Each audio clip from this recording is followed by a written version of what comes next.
Welcome once again, Meghan, Harry, to another interview with me, Dr. Cobalt Jackson.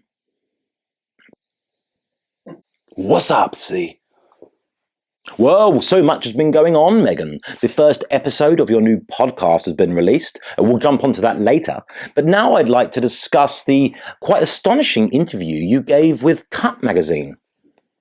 The interview she cut with Cut. Ooh, that could be a new song lyric. Yes, Harry, but hold on to your wings of whimsy for one moment, because the actual content of the interview, Meghan, was quite extraordinary. Thank you. Yeah, it's really important to get my story out. Yes, Meghan, and it's interesting how passively vindictive you were with the things that you did say, and how coldly menacing you came across about the things that you haven't said, but could well say. Yeah, like I said, I've made an active attempt to forgive the actions of those who have tried to cause me harm. Ever the victim. Right. And I do think it's important that I'm no longer, beholden and bound to non-disclosure agreements or haven't signed anything. So, people will get to know about me, the real me.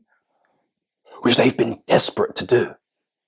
Without having to have that truth warped by the lens of the media, Now it can just be like, hi.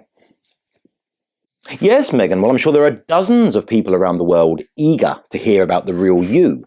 But do you not think that assuming that people are desperate to hear about the real you reeks of deluded arrogance? Those who don't want to hear from the real Meghan, well, they reek of racism.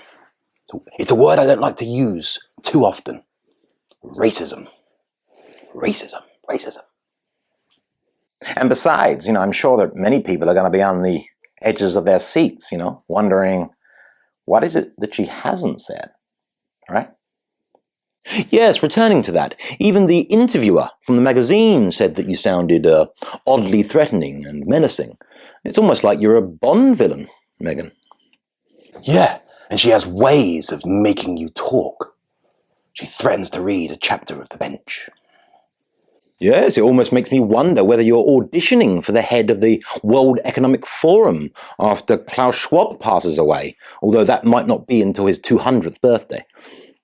Yeah, we went to his 150th birthday party. Very opulent. Lots of Bloody Marys. I think we can concentrate on what I did say at the moment, and I think one of the more important truths that I managed to, articulate in the interview was how Harry and I disturbed the royal structure, the royal family structure, just by, existing. By just existing. Yeah, by just being there. Just being there. Just being there and whinging and complaining about absolutely everything that didn't go exactly our way and expecting traditions and protocols to change with a mere click of our fingers. They refused to open their hearts to the spiritual and emotional complexity of the modern world. And how did that make you feel? I don't have words for it, I just have sounds.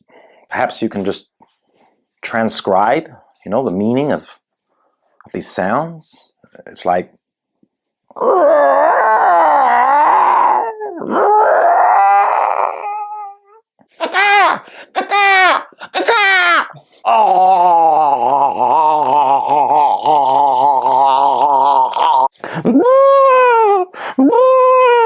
Don't be so stupid, Harry. You're embarrassing us. That was a video. If you want to see any more of this mad lot, it might be worth hitting the notification bell and subscribing, liking and sharing the channel.